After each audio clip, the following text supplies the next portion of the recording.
Hello everyone, welcome back to my channel Eco सीखो। My name is Pooja Chaudhary और आज मैं अपनी इंडियन इकोनॉमी की जो हमने फर्स्ट चैप्टर लास्ट क्लास में शुरू किया था, मतलब लास्ट वीडियो में, उसका नेक्स्ट पार्ट लेके आई हूँ, जहाँ मैं अब आपको बताऊँगी कि ब्रिटिशर्स रूलिंग के टाइम पर इंडिया का इंडस्ट्रियल सेक्टर का सिचुएशन क्या था। तो जैसा कि मैंने आपको पिछली वीडियो में बताया कि हमारे एग्रीकल्चर सेक्टर को बेसिकली ब्रिटिशर्स के टाइम पे क्या सहना पड़ा, कि उन्हें बहुत सारे ऐसी उनके लिए बहुत सारी दिक्कतें। बेसिकली क्या था, एग्रीकल्चर एरिया के जो फार्मर्स थे उनके लिए ब्रिटिशर्स ने तरह तरह की पॉलिसी रूल्स बनाए, जिनकी वजह से उन्हें क्या हुआ, अलग अलग तरीके से बहुत सारी दिक्कतें फेस करनी पड़ी। सबसे पहले प्रोडक्टिविटी कम हो गई, ठीक है, प्रोडक्शन कम हो गया था, ऊपर से पॉवर्टी की सिचुएशन फेस कर रहे थे, अनएम्प्लॉयड हो रहे थे। तो इस तरीके से इंडस्ट्रियल सेक्टर का क्या सिचुएशन था, तो इंडस्ट्रियल सेक्टर भी कुछ खास पनप नहीं पाया ब्रिटिशर्स के टाइम पर। तो जैसा कि हमें पता है कि इंडिया में हमने याद है, हमने स्टार्टिंग में शुरू किया था कि हमारा जो इकोनॉमी में उनके आने से पहले एग्रेरियन इकोनॉमी थी और हम लोग हैंडीक्राफ्ट इंडस्ट्री में वेल नोन जाने जाते थे ऑल ओवर दी वर्ल्ड। तो इंडस्ट्रियल सेक्टर का क्या सिचुएशन था, वो जो हैंडीक्राफ्ट इंडस्ट्री थी ना, उन्होंने बेसिकली एजेंडा क्या रखा कि इस हैंडीक्राफ्ट इंडस्ट्री को ख़त्म कर देना इकोनॉमी से। मतलब हम जो वर्ल्ड वाइड फेमस थे और घर डोमेस्टिकली भी हमारे प्रोडक्ट्स बिकते थे, तो ब्रिटिशर्स के आने के बाद उनका एक ही मोटो रहा कि हमें इंडिया की हैंडीक्राफ्ट इंडस्ट्री के इंटरनेशनल मार्केट भी ख़त्म कर देनी है और डोमेस्टिक मार्केट तो ख़त्म करनी करनी है। तो उन्होंने इसके लिए क्या किया, तो सबसे पहले इंडिया के इंडस्ट्रियल सेक्टर का जो स्टेट था वो भी बहुत पुअर था। जैसा एग्रीकल्चर के साथ हुआ वही चीज़ें बिल्कुल इंडस्ट्रियल सेक्टर के साथ हुई। तो सबसे पहले क्या बोलोगे कि इंडिया के अंदर की जितनी भी इंडस्ट्री थी ना, उन पर ताले लगाने शुरू कर दिए इन्होंने। ताले इन द सेंस ऐसे नहीं कि जा जाके ताले लगा रहे हैं, ताले लगाने का मतलब उन्हें ऐसी सिचुएशन में डाला गया जहां वो मजबूरी में ही अपनी खुद की इंडस्ट्रीज़ को क्या करेंगे, बंद करेंगे। अब कैसे बंद करेंगे, देखो, कोई इंडस्ट्री, हमारी इंडिया की इंडस्ट्री हमें पता है वो इंडिया के अंदर भी उतनी ही फेम थी और इंडिया के बाहर तो उनका फेम था ही था, क्योंकि हम लोग fine quality of raw material use करते थे, हमारा बहुत हाई स्टैंडर्ड ऑफ क्राफ्टमैनशिप, हमारा काम भी बहुत अच्छा था इंडिया का। तो हम लोग वर्ल्ड वाइड भी फेमस थे और डोमेस्टिकली भी हमारे प्रोडक्ट बिकते थे। उन्होंने ये चीज़ क्या सोची कि अगर हम इनके जो प्रोडक्ट्स हैं वो इंडिया के बाहर महंगे कर दे, ठीक है, और अपने जो प्रोडक्ट है, ऐसे बोल सकते हैं कि इंडिया के बाहर उन्होंने हमारे प्रोडक्ट्स को महंगा किया। अब देखो ध्यान से, जो भी प्रोडक्ट हम फिनिश गुड्स अगर इंडिया के बाहर बेच रहे थे हैंडीक्राफ्ट के, तो उस समय ब्रिटिश गवर्नमेंट ने क्या किया, उस पर हैवी रेट ऑफ टैक्सेस लगाए, जिससे इंटरनेशनल मार्केट में हमारा जो सामान था हैंडीक्राफ्ट वो और महंगा, पहले से ही थोड़ा सा कॉस्टली तो होता ही है हाथ से बना हुआ सामान, और टैक्सेस लगाने के बाद जो सामान पहले नॉर्मल 200 रुपीज़ में पड़ रहा है, टैक्सेस लगाने के बाद 250 270 में पड़ रहा है। तो इंटरनेशनल मार्केट में क्या होगा, चीज़ें महंगी होगी, हमारे प्रोडक्ट्स महंगे होंगे, तो मार्केट के जो बायर हैं वो हमारे प्रोडक्ट्स की डिमांड क्या करेंगे, कम। इस तरीके से इंटरनेशनल मार्केट तो ऐसे ख़त्म करी। अच्छा, डोमेस्टिक मार्केट ख़त्म करने के लिए क्या किया उन्होंने एक चीज़ की कि हम ना इंडिया के हैंडीक्राफ्ट के प्रोडक्ट्स जो डोमेस्टिकली बिक रहे हैं हम उसे भी ख़त्म कर देंगे। कैसे, उन्होंने अपने ब्रिटेन के जो इंडस्ट्रीज़ में गुड्स बन रही थी क्या मशीनों से, वो ज़्यादा सस्ती होती थी, उन्होंने क्या किया, इंडिया में उस चीज़ को एक्सपोर्ट करना शुरू कर दिया, ठीक है, इंडिया में बेचना शुरू कर दिया, और सस्ते रेट पर। सस्ते रेट पर मतलब ब्रिटेन से आने वाले गुड्स पे कोई टैक्स गवर्नमेंट ने नहीं लगाया, इंडिया की गवर्नमेंट ने। तो इंडिया के जो प्रोडक्ट्स थे वो बेसिकली उन्होंने अपनी कंट्री से जो भी गुड्स इंडिया में भेजे उस पर, क्योंकि वो गवर्नमेंट थी तो हमारी गवर्नमेंट ब्रिटिश गवर्नमेंट थी, तो उन्होंने कहा कि ब्रिटेन से जो भी गुड्स आएंगी इंडिया में उस पर कोई टैक्स नहीं लगेगा, जिससे क्या होगा, इंडिया में आने के बाद वो गुड्स पे टैक्स नहीं लग रहा, मतलब सस्ते हैं। जितने ब्रिटेन में अमाउंट जिस वैल्यू पे ब्रिटेन में बिक रहा है उसी वैल्यू पे इंडिया में बिकने लग गया। तो इंडियन गुड्स के कंपैरेटिवली बिना टैक्स के जो एक्सपोर्टेड गुड्स इंडिया में आ रहे थे, फिनिश गुड्स ब्रिटेन से, वो सस्ते थे, जिस वजह से इंडियन मार्केट में इंडियन बायर्स ने क्या किया, अपने ही प्रोडक्ट्स को खरीदना बंद करके ब्रिटिशर्स के थ्रू जो कंट्री में प्रोडक्ट्स आ रहे थे उसको खरीदना शुरू कर दिया, ठीक है। इस तरीके से हमारी डोमेस्टिक और इंटरनेशनल मार्केट क्या कर दी, ख़त्म कर दी। अच्छा, वो हमारी कंट्री में इतना सस्ता बेच रहे थे तो कैसे, क्योंकि वो हमारी कंट्री से ही रॉ मटेरियल लेके जाते थे, वो भी सस्ते रेट पर। मतलब क्या है, ध्यान से सुना, उन्होंने क्या किया, उन्होंने इंडिया, जैसे डायग्राम दिख रहा है आपने, ब्रिटेन से जो इंडिया क्या करी थी, इंडिया को उन्होंने मजबूर किया, फार्मर्स को याद है आपको, कमर्शलाइजेशन, कैश क्रॉप प्रोड्यूस करने के लिए मजबूर किया गया था, और वो कैश क्रॉप ब्रिटेन में चलने वाली industry as a raw material use करती थी। तो इंडिया से उन्होंने कहा, इंडिया से जो भी सामान ब्रिटेन में रॉ मटेरियल अगर एक्सपोर्ट होगा, इंडिया वाले अगर रॉ मटेरियल ब्रिटेन को भेजेंगे, तो गवर्नमेंट ने बोला उसको टैक्स फ्री कर दो, ठीक है। वहाँ पर अगर टैक्स फ्री हो जाएगा तो इसका मतलब ब्रिटेन में जो इंडस्ट्री है उन्हें रॉ मटेरियल बहुत सस्ता पड़ेगा, कॉस्ट कम पड़ेगी, जिससे उनका प्रोडक्शन कॉस्ट और प्रोडक्शन कम होगा, प्रॉफिट भी कमाएंगे। और ये जो प्रोडक्ट्स इंडस्ट्री में बन रहे हैं उसे इंडिया की ही तो इंडिया जो भी रॉ मटेरियल वहाँ भेजेगी वो टैक्स फ्री करके वहाँ भेजेगी, मतलब टैक्स नहीं लगेगा। और इंडिया ब्रिटेन से जो भी फिनिश गुड्स आएंगे उस पर भी टैक्स नहीं लगाए, ठीक है। जिससे क्या हो, ब्रिटेन से आने वाली चीज़ें इंडिया के लोगों को सस्ती लगने लग गई, और इंडिया के लोगों को सस्ती लगेगी तो इंडियन मार्केट में ब्रिटेन गुड्स भर जाएंगे और ब्रिटेन के गुड्स ही बिकेंगे और इंडियन हैंडीक्राफ्ट प्रोडक्ट्स इंडिया में बिकना बंद हो जाएंगे। वहीं दूसरी तरफ इन्होंने क्या किया कि इंडिया जितनी भी बाहर की अदर कंट्री को अगर अपना हैंडीक्राफ्ट प्रोडक्ट बेचेगी तो उस पर हैवी रेट्स ऑफ टैक्सेस लगेंगे, जिससे इंटरनेशनल मार्केट में क्या हुआ, इंडियन प्रोडक्ट्स जो थे ना वो महंगे हो गए, मतलब इंडियन प्रोडक्ट क्या हो गए, कॉस्टली हो गए, और वहाँ से भी उनकी डिमांड ख़त्म हो गई। इस तरीके से उन्होंने क्या किया, डबल टैक्स, देखो ना, डिस्क्रिमिनेटरी टैक्स पॉलिसी, मतलब भाई तुम्हारे देश के साथ हम लोग डील करेंगे तो तुम लोग टैक्सेस ही नहीं लगाओगे, और अगर हम किसी और देश के साथ डील करेंगे तो तुम लोग अलग अलग taxes, heavy rates of tax लगाओगे। इसका मतलब भाई तुम भी तो रेस्ट ऑफ वर्ल्ड का ही पार्ट हो, तुम भी तो हमारे लिए अदर कंट्री हो, तो जैसे अदर कंट्री से हम कोई चीज़ बेच रहे हैं तो उन पर टैक्सेस ज़्यादा लग रहे हैं, तो तुम हमसे रॉ मटेरियल खरीद रहे हो, टैक्स ही नहीं लगा रहे हो। तो इस तरीके से उन्होंने डिस्क्रिमिनेटरी भेदभाव वाली टैक्स नीति अपना के उन्होंने इंडिया के हैंडीक्राफ्ट की इंडस्ट्री के जो प्रोडक्ट्स थे ना तो इंटरनेशनल मार्केट में चलने दिए और ना ही अपनी मार्केट में बिकने दिए, और धीरे धीरे हैंडीक्राफ्ट इंडस्ट्री डिक्लाइन हो गई, ख़त्म हो गई इंडियन इकोनॉमी से। जब सामान बिकेगा नहीं तो हमारे इंडस्ट्रियलिस्ट क्या करेंगे, अपनी इंडस्ट्रीज में ताले लगाएंगे, ठीक है। अच्छा, इसकी वजह से जब इंडस्ट्रीज पे ताले लगने लगे तो इंडस्ट्रियल सेक्टर के एक और सिचुएशन की वजह से क्या हुआ, हमारी इंडस्ट्रियल सेक्टर के डिक्लाइन होने से इकोनॉमी पे भी बहुत गलत गलत इफेक्ट पड़े। जैसे अभी जो काम कर रहे हैं फैक्ट्री में मजदूर, जब ताले लगेंगे तो वो क्या हो जाएंगे, बेरोजगार हो जाएंगे, तो इस वजह से इकोनॉमी में हाई लेवल ऑफ अनएम्प्लॉयमेंट देखने को मिला।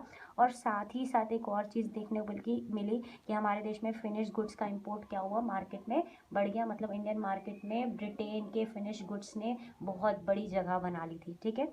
इसके बाद साथ ही साथ इन लोगों ने देखो हमारे हैंडीक्राफ्ट हाथ से बनने वाली इंडस्ट्री बंद करवाई। अब इन्हें क्या करना चाहिए था, जैसे अपने देश में कैपिटल गुड्स इंडस्ट्री, मशीनें, कैपिटल गुड्स मतलब मशीनों से चलने वाली इंडस्ट्री सेटअप करवा रहे थे, काम कर रहे थे, तो इन्हें हमारे देश के लिए भी तो सोचना चाहिए था ना, लेकिन इन नालायकों ने ये सोचा ही नहीं। तो इसकी या क्या कह सकते हैं कि हमारे देश में कैपिटल गुड्स इंडस्ट्री भी इन्होंने खुलने नहीं दी, मतलब lack of capital goods industry भी हो गई, ठीक है। और इसी वजह से जब इंडस्ट्रियल सेक्टर में सामान बनना धीरे धीरे बंद हो जाएगा, इंडस्ट्रीज बंद होने लगेंगी, तो जीडीपी में जो हम पढ़ते हैं ना, जीडीपी में 3 सेक्टर योगदान देते हैं, एग्रीकल्चर सेक्टर, इंडस्ट्रियल सेक्टर जिसको हम सेकेंडरी सेक्टर कहते हैं, सर्विस सेक्टर। तो भाई जब बंद होने लग जाएगा, प्रोडक्शन ही नहीं होगा, तो जीडीपी में इंडस्ट्रियल सेक्टर का योगदान अपने आप क्या हो जाएगा, कम हो जाएगा, ठीक है। तो ये इस तरीके से इंडस्ट्रियल सेक्टर के बारे में आपने पढ़ा।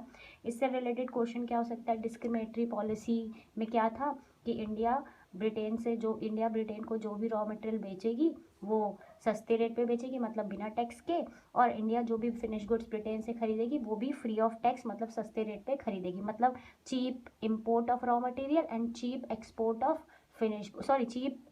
Of raw material and cheap import of finish goods from Britain. और वहीं दूसरी जगह फिनिश गुड्स अगर हम किसी और कंट्री को बेचेंगे तो हैवी टैक्सेस लगाने लग गए, ठीक है। तो इस तरीके से हमारा इंडस्ट्रियल सेक्टर ब्रिटिश रूलिंग के टाइम पर क्या हुआ, बर्बाद हुआ। इसके बाद हम बात करते हैं हमारा फॉरेन ट्रेड।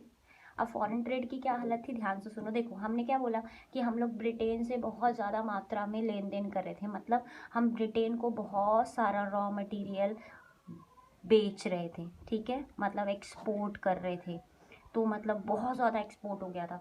और फिनिश गुड्स उनसे क्या कर रहे थे, फिनिश गुड्स बहुत सारा क्या कर रहे थे, हम लोग उनसे इम्पोर्ट कर रहे थे, ठीक है, सस्ता फिनिश गुड्स। अब देखो लेकिन रॉ मटेरियल बहुत ज़्यादा एक्सपोर्ट हो रहा था, वो लोग क्योंकि उनकी इंडस्ट्रीज़ को ज़रूरत थी तो उनसे बहुत रॉ मटेरियल हमारी कंट्री से लेके जाते थे, जिस वजह से हमारा एक्सपोर्ट बहुत बढ़ गया था। और एक्सपोर्ट बढ़ना तो अच्छी बात होती है, क्योंकि एक्सपोर्ट आप जितना बेचोगे उतनी कमाई देश में आएगी, मतलब फॉरेन एक्सचेंज ज़्यादा आएगा।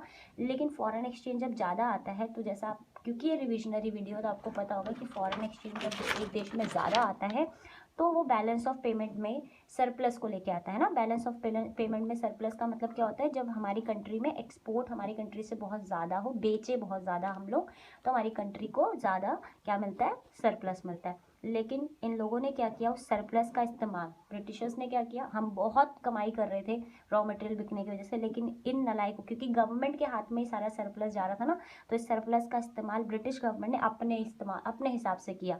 किस चीज़ के लिए, दो वजह से। एक, हमारे देश में वो जो शासन चला रहे थे ना, ब्रिटिश कॉलोनियल गवर्नमेंट जो चल रही थी यहाँ पर, उनके खर्चों को उठाने के लिए, मतलब एडमिनिस्ट्रेटिव पर्पस के लिए उसको यूज़ किया गया। और दूसरा, जो पैसा और बच जाता था उसे ये लोग जो लड़ाइयाँ लड़ते थे ना दूसरे देशों से, war fought by the British government, उनमें खर्च किया गया। मतलब एमसीक्यू आ सकता है कि जो बीओपी का सरप्लस था ये लोग कहाँ यूज़ कर रहे थे, तो इंडिया में एडमिनिस्ट्रेटिव एक्टिविटीज़ पर कर रहे थे, और साथ साथ जो वॉर ये लोग कर रहे थे उस पर, ठीक है। अच्छा, फिर और क्या सिचुएशन थी, तो ये जो एक्सपोर्ट सरप्लस आया वो किस वजह से आया, तो ये पॉइंट है आपकी बुक में कि भैया देखो, फॉरेन ट्रेड का हालत ये था कि हम लोग एक्सपोर्टर बन गए थे प्राइमरी प्रोडक्ट्स के, मतलब रॉ मटेरियल के, हम लोग क्या बन गए थे, एक्सपोर्टर, बेच रहे थे रॉ मटेरियल, और इम्पोर्टर बन गए थे क्या, फिनिश प्रोडक्ट्स के, ठीक है। और दूसरा चीज़ क्या, कि इतना इन लोगों ने मतलब एक्सपोर्टर इम्पोर्टर समझ आया, और उसके बाद हमारे देश के फॉरेन ट्रेड पे, और ये इनके हिसाब से हम सारा एक्सपोर्ट इम्पोर्ट करते थे, मतलब जितना ये चाहें उतना हमसे एक्सपोर्ट करवाते थे, ठीक है। तो मतलब इन्होंने हमारे एक्सपोर्ट इम्पोर्ट पर, फॉरेन ट्रेड पर मोनोपोली कंट्रोल बना लिया था। अब कैसे बना लिया था, इतना ज़्यादा एक्सपोर्ट इम्पोर्ट कैसे होने लगा देश के बाहर, ध्यान से सुना। पहले डायरेक्ट रूट नहीं था ब्रिटेन और इंडिया के बीच में, लेकिन इजिप्ट गवर्नमेंट ने, किसने, इजिप्ट गवर्नमेंट ने स्वेज कैनाल, कैनाल मतलब नहर, नहर का मतलब जब जो बेसिकली सी को ना, ओशन, सी को, ओशंस को जो कट करता है ना, उसको हम नहर बोलते हैं। तो इजिप्ट गवर्नमेंट ने ना स्वेज कैनल, ठीक है, स्वेज कैनल मतलब स्वेज नहर का निर्माण करवाया, ठीक है। कब करवाया था, 1859 में। जो कंप्लीट कब हुआ था, 1869 में। तो ये एमसीक्यू आ सकता है, शुरू 59 में हुआ था, लेकिन कंप्लीट कब हुआ था, इस 1869 में। जिसकी वजह से पहले ना ये घूम के क्या करते थे, इंडिया से घूम के इनको जाना पड़ता था, लेकिन अब क्या हुआ, इंडिया से ब्रिटेन को डायरेक्ट, इंडिया के जहाज़ों को ब्रिटेन, या ब्रिटेन के जहाज़ों को इंडिया में डायरेक्ट आने का मौका मिल गया। तो जिससे ट्रांसपोर्टेशन कॉस्ट कम हो जाएगी, तो ट्रांसपोर्टेशन कम हो जाएगी यानी रॉ मटेरियल पहुंचाना और सस्ता पड़ेगा, जिस वजह से bulk of raw material India के बाहर जाने लग गया। और इस तरीके से उन्होंने हमारे इंडियन जो फॉरेन ट्रेड थे उस पर पूरी तरीके से अपना कब्जा कर लिया। तो आप क्या बोलोगे, स्वेज कैनाल किसने बनाया, ब्रिटिश गवर्नमेंट ने नहीं बनाया ना, इंडियन गवर्नमेंट ने बनाया, बल्कि इजिप्ट की गवर्नमेंट का ये काम था। शुरू 59 में हुआ, बट कंप्लीट 69 में हुआ, 1869 में, ठीक है। इसकी वजह से क्या हुआ, इसने डायरेक्ट रूट बना दिया किसके बीच में, इंडिया और ब्रिटेन के बीच में। याद रखना, एमसीक्यू से रिलेटेड क्वेश्चन यहाँ से आ सकते हैं, ठीक है। जिसकी वजह से हमारा 50% से ज़्यादा फॉरेन ट्रेड कहाँ तक रिस्ट्रिक्ट हो गया, ब्रिटेन से। और बाकी जो बचा कुचा फॉरेन ट्रेड था वो लोग हम किसके साथ करते थे, चाइना, श्रीलंका और ईरान के साथ, ठीक है। तो यहाँ से क्वेश्चन जो आने वाले हो सकते हैं कि हमारा सरप्लस, जो बीओपी का सरप्लस था या फॉरेन ट्रेड सरप्लस था, वो कहाँ इस्तेमाल हो रहा था, और साथ ही साथ स्वेज कैनाल किन किन दो देशों के बीच में डायरेक्ट रूट बनाता है, और किसने बनवाया, इजिप्ट गवर्नमेंट ने। कब कंप्लीट करा, 1869 में। बनने की शुरुआत कब हुई थी, 59 में। तो इस तरीके से हमारा फॉरेन ट्रेड का टॉपिक भी खत्म होता है, ठीक है।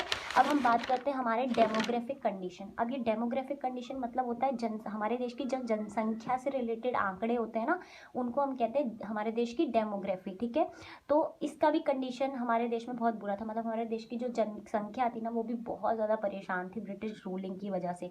अच्छा, अब ध्यान से सुनना, एक क्वेश्चन आता है कि जो ईयर है 1921 को, उसको ईयर ऑफ ग्रेट डिवाइड बोला जाता है। मतलब क्या हुआ कि बेटा इस ईयर से पहले यानी 1921 से पहले ना हमारे देश की जो जनसंख्या थी ना, कभी बढ़ती थी तो कभी घटती थी, कभी बढ़ती थी तो कभी घटती थी, लेकिन इस ईयर के बाद हमारे देश की जनसंख्या लगातार सिर्फ बढ़ती ही चली गई, ठीक है। तो हम कहते हैं 1921 को ईयर ऑफ ग्रेट डिवाइड, जिसके बाद जनसंख्या में बहुत ज़्यादा इंक्रीमेंट होने शुरू हो गया था। तो एमसीक्यू यहाँ आ सकता है, ईयर ऑफ ग्रेट डिवाइड 1921 को कहते हैं। और इसके बाद क्या हुआ था, जनसंख्या कॉन्टिन्यूसली क्या हो गई थी, बढ़ रही थी। अच्छा, जनसंख्या से रिलेटेड ये डेमोग्राफी कैसे पता चलती है, जनसंख्या से रिलेटेड क्या क्या चीज़ें हैं, वो ना हमारे देश की जनगणना जो रिपोर्ट होती है, सेंसस रिपोर्ट, उससे पता चलती है। तो हमारे देश में फर्स्ट जो सेंसस हुआ था ना, जनगणना हुई थी वो 1881 में हुई थी, और अब हर 10 साल के बाद ये जनगणना होती है। ठीक है, अब बात करते हैं हम जनसंख्या से रिलेटेड डेटा के बारे में। जैसे सबसे पहले मैंने आपको, ये दिख रहा होगा आपको डायग्राम। अब जनसंख्या से रिलेटेड का मतलब होता है जन्म दर, मृत्यु दर, जिसको हम डेथ रेट, बर्थ रेट कहते हैं। ठीक है, तो सबसे पहले हम बात करते हैं उस समय कितने बर्थ होते थे और कितनी डेथ होती थी। तो अगर हम बात करें डेथ रेट और बर्थ रेट होता क्या है, तो बर्थ रेट का मतलब है कि अगर 1000 लोग रह रहे हैं एक जगह पे, तो एक साल में उस हजार से कितने न्यू बॉर्न बेबी जन्म लेंगे या कितने लोग जन्म लेंगे। तो उस समय हमारे देश में बर्थ रेट भी बहुत ज़्यादा थी और डेथ रेट भी बहुत ज़्यादा थी। डेथ रेट का मतलब कि हर 1000 व्यक्ति अगर एक जगह रह रहे हैं तो एक साल में तो कितने लोग उन 1000 में से उस पर ईयर में उस साल में मर जाएंगे। ठीक है, तो ये दोनों कितना था, ये 48 जो बर्थ रेट थी, ये 1000 अगर हैं तो 48 बच्चे जन्म लेंगे उन 1000 में, और अगर 1000 लोग रह रहे हैं किसी जगह पर तो 40 जो है उस पर 1000 पे मर जाएंगे उस साल। ठीक है, क्यों ऐसा डेथ रेट ज़्यादा क्यों थी, तो डेथ रेट ज़्यादा इसलिए थी क्योंकि बेसिक उन्होंने कोई चीज़ें हमारे लिए बनाई नहीं, उन्होंने सिर्फ अपने फ़ायदे के लिए इंडिया में काम किया, ना कोई हेल्थ से रिलेटेड हॉस्पिटल, डिस्पेंसरीज, ये सब पे उनका ध्यान नहीं था। भाई हमारी हेल्थ के बारे में वो क्यों सोचेंगे, है ना। तो इस वजह से डेथ रेट क्या होती थी, बहुत ज़्यादा लोगों को इलाज नहीं मिल पाता था, तो डेथ बहुत ज़्यादा होती थी। ठीक है, लेकिन करेंटली ये जो है ना, ये डेथ रेट कितनी है 7, और बर्थ रेट कितनी है 19, मतलब 1000 में से 19 लोग जन्म लेंगे और 1000 में से जो 7 लोग हैं वो मर जाएंगे। अच्छा, ये पर ईयर होता है। ठीक है, और पॉपुलेशन ग्रोथ कितनी है 1.19। क्लियर है। बात करते हैं हम नेक्स्ट पॉइंट की। अब जन्म मृत्यु दर या जन्म लेने के बाद इंसान पढ़ता लिखता है तो लिटरेसी की बात करते हैं। हमारे देश में साक्षरता दर कितनी थी, तो अगर बात करें तो 16% से कम लोग पढ़े लिखे थे पूरी पॉपुलेशन में। ठीक है, जिसमें से फीमेल लिटरेसी कितनी थी 7%। ठीक है, और अगर आज की डेट में आप देखोगे ना करंट में, तो 74.0% लोग जो है पढ़े लिखे हैं मेल। इनमें से 74 का अगर डिवीजन किया जाए तो 82% के आसपास मेल है और 64% के आसपास फीमेल है। स्टिल फीमेल का लिटरेसी रेट क्या है, बहुत कम है, क्योंकि बहुत सारे ऐसे इलाके हैं जहाँ पर अभी भी फीमेल्स को पढ़ने उठने का जितना मौका नहीं मिलता है। ठीक है, और आप बात करें हाईली जो स्टेट सबसे ज़्यादा लिटरेट स्टेट मानी जाती है, त्रिपुरा 94%, और कम जहाँ पढ़े लिखे लोग हैं वहाँ बिहार आ जाते हैं वहाँ पे। ठीक है, तो इस तरीके से हमारा पढ़ा लिखा लिटरेसी रेट के बारे में जानकारी खत्म। अब बात करते हैं कितना लोग जीते थे, लाइफ एक्सपेक्टेंसी। तो क्योंकि मैंने बोला कि हेल्थ से रिलेटेड इलाज नहीं मिल पाता था लोगों को, खाना मिलने में दिक्कत क्योंकि प्रोडक्टिविटी कम हो गई थी, तो लोग भूखमरी से भी मर जाते थे। मतलब लाइफ ऑन एन एवरेज ना, एक बंदा कितने साल जीता था, 44 साल, एनसीईआरटी के अकॉर्डिंग। ठीक है, यही लिखेंगे आप अपने पेपर में। लेकिन करंट में क्योंकि इतना अच्छा इंफ्रास्ट्रक्चर है तो ऑन एन एवरेज कितना जीता है एक इंसान, 68 ईयर। क्लियर है। इसके बाद बात करते हैं इन्फेंट मोर्टेलिटी रेट। ये क्या होता है कि जब एक बच्चा है जो मतलब इंडिया में जितने भी बच्चों ने जन्म लिया, वो उनमें से वो कितने बच्चे हैं जो अपना 1 साल कंप्लीट करने से पहले जिन बच्चों की डेथ हो जाती है, न्यू बॉर्न बेबी, उन बच्चों की संख्या को हम क्या कहते हैं, इन्फेंट मोर्टेलिटी रेट। वो भी बहुत हाई थी, मतलब अगर 1000 बच्चे जन्म लेते हैं एक साल में तो पक्का है उसमें से 218 बच्चों की मौत हो जाएगी, सीधा वही, क्योंकि उतनी ज़्यादा हेल्थ फैसिलिटीज़ नहीं थी जैसे आज होता है, वैक्सीनेशन वगैरह वो सब नहीं था, जिस वजह से 1000 में से 218 बच्चों की क्या होती थी, मौत हो जाती थी। बट करंट में कितना है, 44। क्लियर है। तो ये हमारा कंप्लीट हुआ डेमोग्राफिक कंडीशन। अब हमारा जो नेक्स्ट स्टेज है वो है ऑक्यूपेशनल स्ट्रक्चर। ऑक्यूपेशनल स्ट्रक्चर क्या होता है, तो बेसिकली हमारे देश में ना जो भी 3 एरिया में लोग काम करते हैं, एक होता है एग्रीकल्चर, एक होता है इंडस्ट्रीज, और एक होता है सर्विस, जिसको हम क्या क्या कहते हैं, प्राइमरी, सेकेंडरी एंड टेरिशरी। ठीक है, तो जो कितने % लोग एग्रीकल्चर में काम करते हैं, कितने % लोग इंडस्ट्रीज में करते हैं, कितने सर्विस में करते हैं, ये जो लोग काम करते हैं ना, इन्हें हम देश का वर्क फोर्स कहते हैं। ठीक है, काम करने वाला जनसंख्या को हम क्या कहते हैं, वर्क फोर्स। तो हमारे देश के जो वर्क फोर्स है उसका distribution primary, secondary, tertiary sector में कितना कितना है, उसी को कहते हैं ऑक्यूपेशनल स्ट्रक्चर। तो हमारे देश में एग्रीकल्चर में लोग कितने लगे हुए थे, 72.7% उस टाइम पे। इंडस्ट्रीज में कितने थे, 10.1, और सर्विस सेक्टर में कितने थे, 7.2। अच्छा ध्यान से सुना, ये जो है ना, ये बहुत ज़्यादा डिफरेंसेस दिखा रहा है। मतलब क्या है, एग्रीकल्चर में काम ज़्यादा हो रहा है, अब यहाँ से जो आता है सामान रॉ, यहाँ पर उसको क्या किया जाता है, मैन्युफैक्चर किया जाता है। मतलब क्या है कि ज़्यादा काम हो रहा है एग्रीकल्चर में, बट मैन्युफैक्चरिंग उस रेट पर नहीं हो पा रही, तो इतने ज़्यादा डिसबैलेंसेस ना प्राइमरी सेकेंडरी सेक्टर में होना अच्छी बात नहीं होती है, ठीक है। अब इस डेटा को देख के क्या लग रहा है कि हमारे देश में एग्रीकल्चर पे लोग ज़्यादा एंगेज्ड थे, तो ऑक्यूपेशनल स्ट्रक्चर हमारे अगर आ सकता है एमसीक्यू की सबसे ज़्यादा डिपेंडेंसी कौन से सेक्टर पे थी, तो एग्रीकल्चर। और अनबैलेंस ग्रोथ, इस चीज़ को देखने से पता चल रहा है कि किसी सेक्टर की ग्रोथ ज़्यादा है, किसी सेक्टर की ग्रोथ कम है, ठीक है। और रीजनल वेरिएशन का मतलब है कि बेसिकली कुछ रीजन्स में ना, कुछ स्टेट्स में एग्रीकल्चर में लोग ज़्यादा लगे हुए थे, और कुछ स्टेट्स में एग्रीकल्चर को छोड़कर लोग कहाँ घुस रहे थे, इंडस्ट्रियल सेक्टर में। जैसे एग्जाम्पल दूँ तो तमिलनाडु, आंध्र प्रदेश, इन सब स्टेट में क्या था, इंडस्ट्रीज़ की तरफ ज़्यादा लोग जा रहे थे। और वही पंजाब हो गया या यूपी वगैरह हो गया, उड़ीसा वगैरह हो गया, तो वहाँ पर ज़्यादा लोग किस सेक्टर में काम कर रहे थे, प्राइमरी सेक्टर में। ऑल्दो आप अपनी बुक से एक बार डेटा देख लीजिएगा, ठीक है। हमारा लास्ट जो टॉपिक है वो है इंफ्रास्ट्रक्चर। इंफ्रास्ट्रक्चर का मतलब है कि भैया देखो, अंग्रेज़ों ने क्या किया, दो इंफ्रास्ट्रक्चर पे बहुत ध्यान दिया, हमारे लिए कुछ नहीं कर रहे थे वो। इंफ्रास्ट्रक्चर भी उन्होंने दो सोच समझ के दो इंफ्रास्ट्रक्चर पे बहुत ध्यान दिया। एक तो ट्रांसपोर्टेशन, क्योंकि उन्हें क्या करना था, उन्होंने दो इंफ्रास्ट्रक्चर बहुत अच्छे बनवाए, एक रोडवे बनवाया, रेलवे, क्योंकि भाई रोड्स अच्छी होंगी तो उनको आने जाने में, उनके गुड्स को आने जाने में दिक्कत नहीं होगी, इंडियन मार्केट में पहुंचाना आसान हो जाएगा, रेलवेज से पूरी इंडिया की मार्केट कवर हो जाएगी। तो उन्होंने रोडवेज और रेलवेज को कंस्ट्रक्ट अपने बेनिफिट के लिए करवाया।